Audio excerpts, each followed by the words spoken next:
Got a cardinal red hat, got some cardinal red stickers. Back in 1998, I had a cardinal red beeper, cardinal red Chevy. If I'm swerving with the fam, hey, so good. My favorite team is the Rams. Got a blue and gold hat, got some blue and gold kisses, blue and gold on my chest. Got a bag on my blue ice white gold. My flow so sick.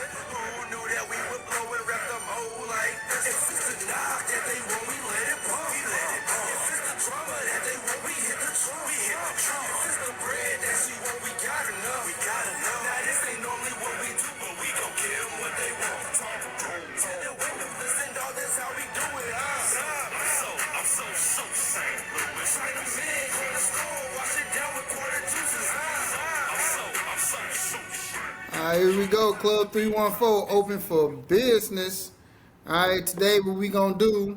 We're gonna do a starting five list and we're gonna do a top 10 list. All right, so but this is not about career. This is gonna be each individual player is gonna be based off of what we feel is the best version of themselves for one season. All right, so Jordan being 6-0 in the finals don't matter. LeBron James being the all-time leading scorer, it don't matter.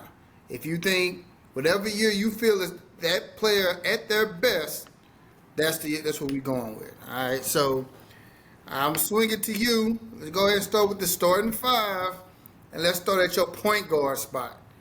Who you rocking with for the point guard? Point guard, I'm going with Magic Man. Lake Show's finest from 1986.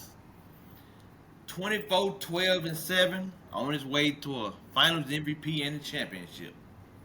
The Magic Man. I'm with it. The Magic Man. The Magic Man. Leader of It's the weird Lake Show. because we matched up with point guards. All right? I got Magic from that same year. That wasn't a hard choice for you? No, not at all. So I was kind of, because, got to give Russell Westbrook credit for, triple-double the first year he won that MVP. And what about Steph? That unanimous MVP season. You didn't, nothing? No, it wasn't even, nothing. All right, cool. I mean, it crossed my mind, but you got to put Magic in there. Okay. Now, I know the shooting guard. I know for a fact we ain't going to match this. Okay, who you got? But, I'm going to go with the 6-foot assassin from that 2000 season. No, Allen. Allen Iverson. See, you know what? I hate you be doing this because you be making me have to go against Allen Iverson. You know that's my favorite. That's my favorite player ever. But go ahead. Let's hear why.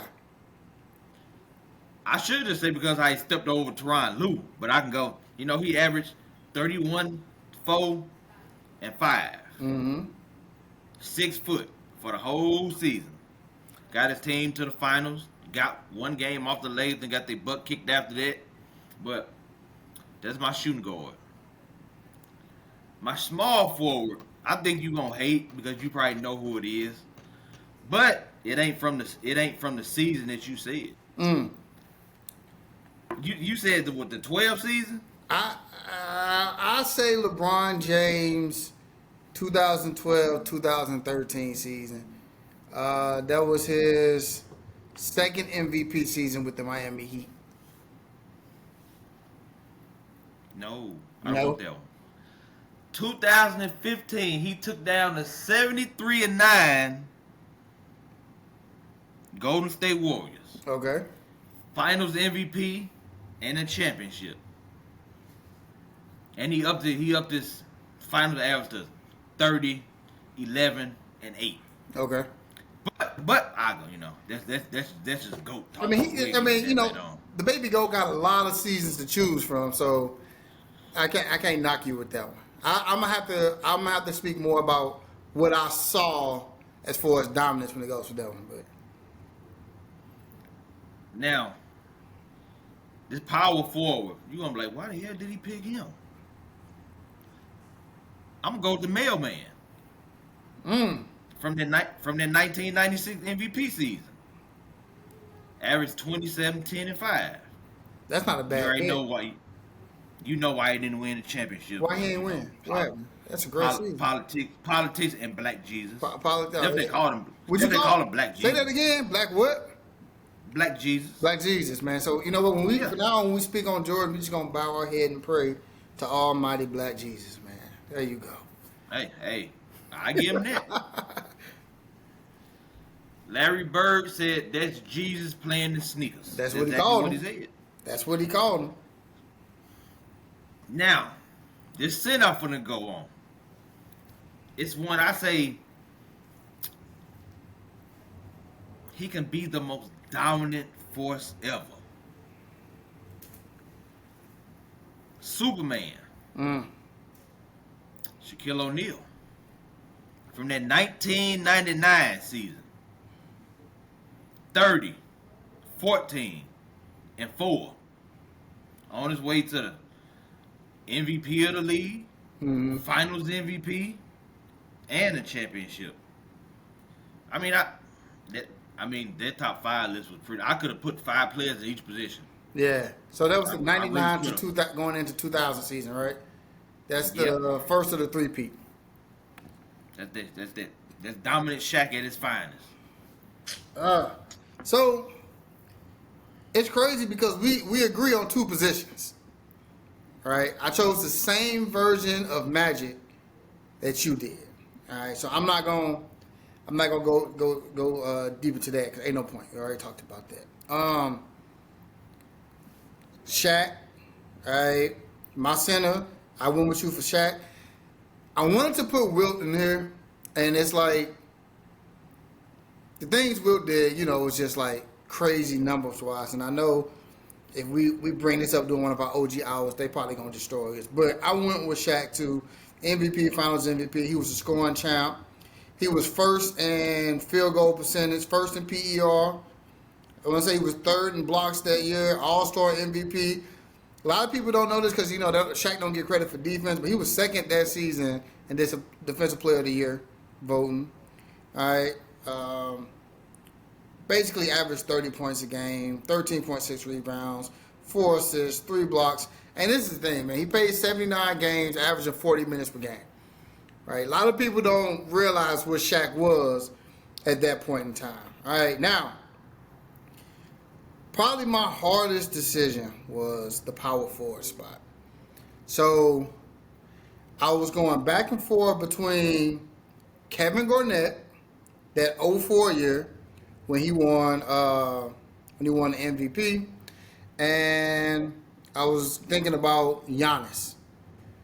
All right, what year was that? Was it 2019, 2020? All right, that's the year that he won Defensive Player of the Year and MVP in the same season. Averaging 29.5, 13.6 rebounds. How many blocks he had? Gave you a block a game. And he was just a dominating force throughout on both sides of the ball. Like, that year, I honestly feel like Giannis was the best, the most unstoppable offensive player in the game and the best defender in the league. Right? So, when you combine those two together, I had to give Giannis the slight edge over Kevin Garnett. Small forward, I kind of feel like you already know I'm going with that. I'm going with LeBron James. What year was that? 2012, 2013.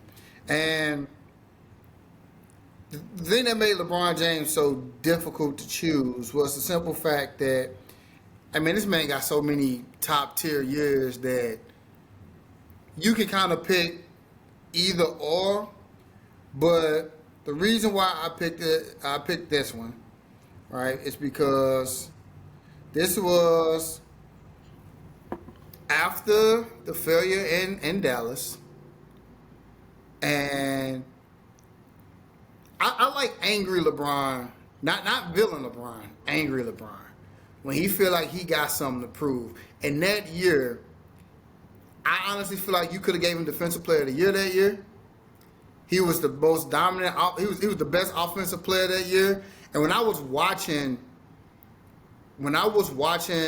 them play that year, that was the second time in my life I thought that I quite possibly could be watching somebody who slightly could possibly be better than Jordan. right? That year, the 2 years that I saw, where I'm like, those years competed with Jordan was that 1999, 2000 Shaq. To me, I've never seen anything like that. That was just flat out brutality and watching grown man quit.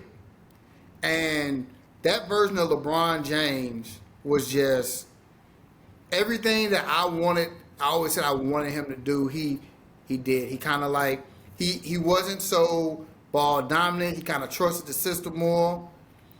Defensively, night in and night out, he was on whoever, and he was attacking the basket like he wasn't like.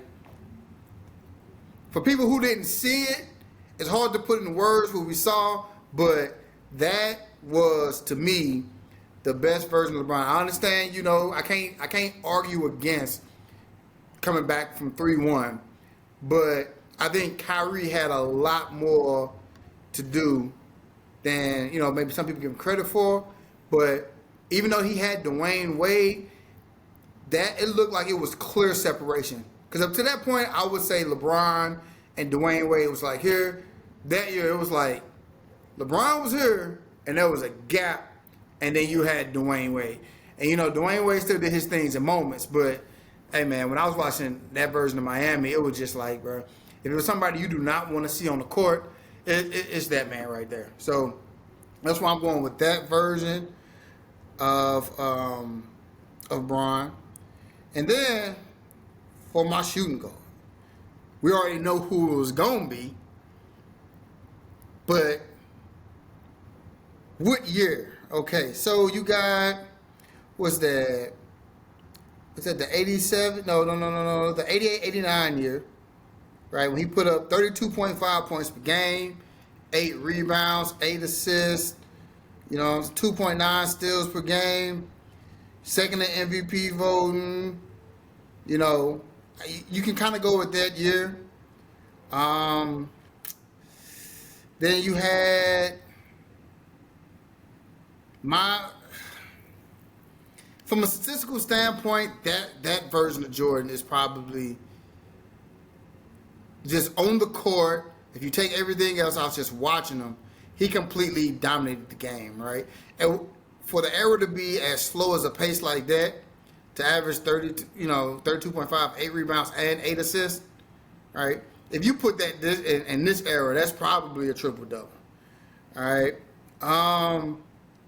But you do have a year where he won MVP and Defensive Player of the Year all in the same year. All right. So he averaged 35 points per game, led the league in scoring, led the league in steals with 3.2, averaged 6 rebounds, 6 assists. All right. So I'm going to have to go with... This is hard. I'm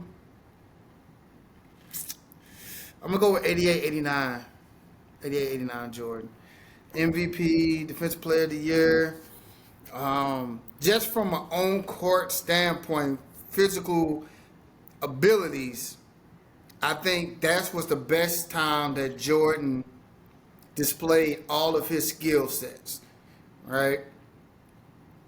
Once he got later in his career, when they started winning championships, I think he kind of scaled it back, right? As far as the playmaking, stuff like that. He handed that to Jordan, which led him become the champion. I feel like when you do, sometimes less is more, right? So you got the Wilds of Jordan, the one who basically said, hey, Pippen, this is what I need you to do for us to win the championship. He gave those responsibilities. But Jordan showed you that he can do everything early in his career. So I'm going with 88-89 Jordan as to finish off my top 5. So we got the same Shaq, same Magic. I got questions though. How did you get Allen Iverson over Mike? Because everybody knew Mike would have probably been a surefire pick. So I'm like, you know what? I physically watched damn near every game that Iverson played that year. Yeah. almost every game that he played that year. Mm-hmm. And hey, this is just my top 5 by year. Yours is different. Yeah, I was just He made asking me grow. questions. He made me grow braids that year. Yeah, that is a fact. That is that. I mean, that's his overall impact. So, like, I ain't arguing against it. I was just wondering. And then you had Karl Malone at power forward. Man, I got Karl Malone. Then I got scratched it. Then I got Tim Duncan under there. Then scratched it. Then I got somebody else on. It could. This whole list could have went anywhere. It was like, yeah, I'll tell you, like, to me it was hard because I like to give.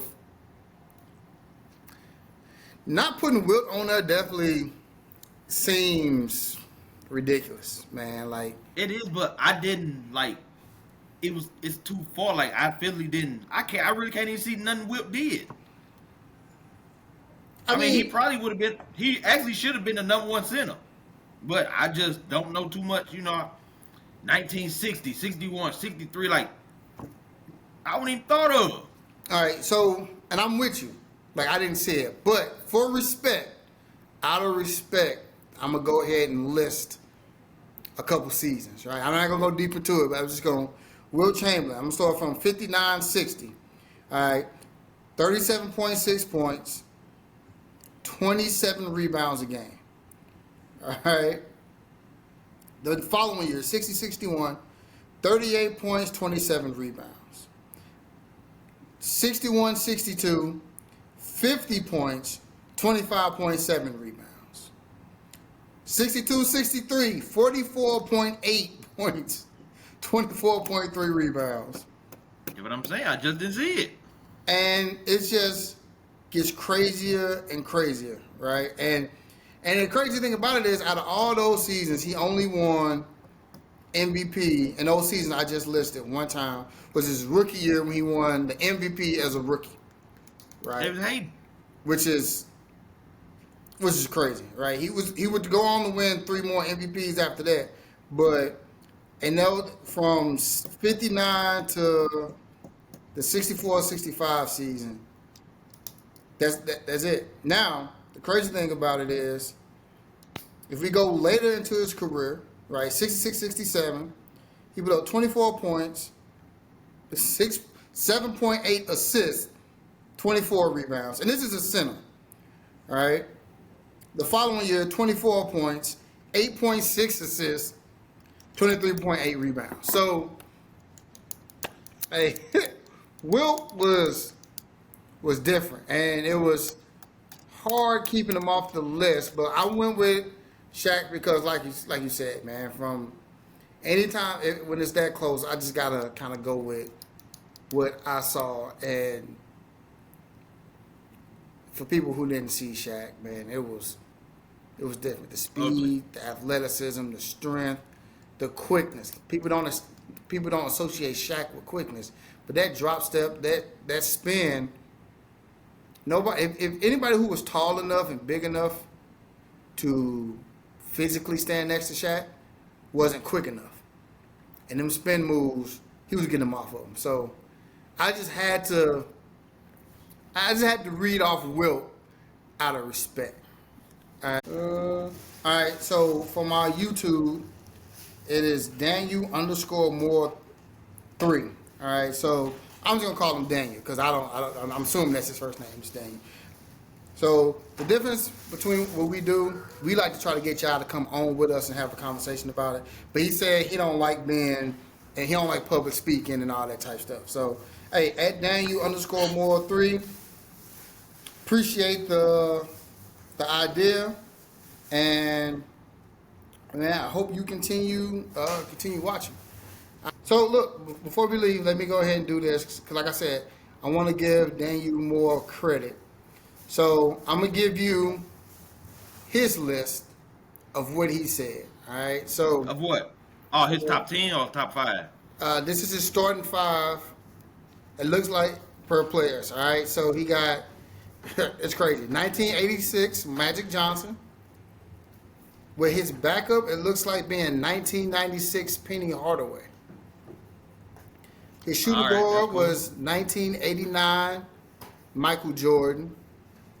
He got 2014 Kevin Durant right here. I think he probably would have put that to the small forward slot. And 1974 Dr. J. So his small forward, well, he put Kevin Garnett 2002 at his small forward. 1992 Scottie Pippen, followed by 2020 Giannis Antetokounmpo. So those are the ones he got listed as he would put as his small forwards. Power forward, 2002 Tim Duncan, 1988 Hakeem Olajuwon, and his center, 1962 Wilt Chamberlain, 1974 Kareem Abdul-Jabbar. All right, so that's coming straight from our YouTube viewer, Daniel Moore. So, hey, that's his list. If you disagree with his list, let us know. And if you ever decide to change your mind, we would like to get you on the show. All right, so, and you said the next show you want to do best Cardinals players of all time.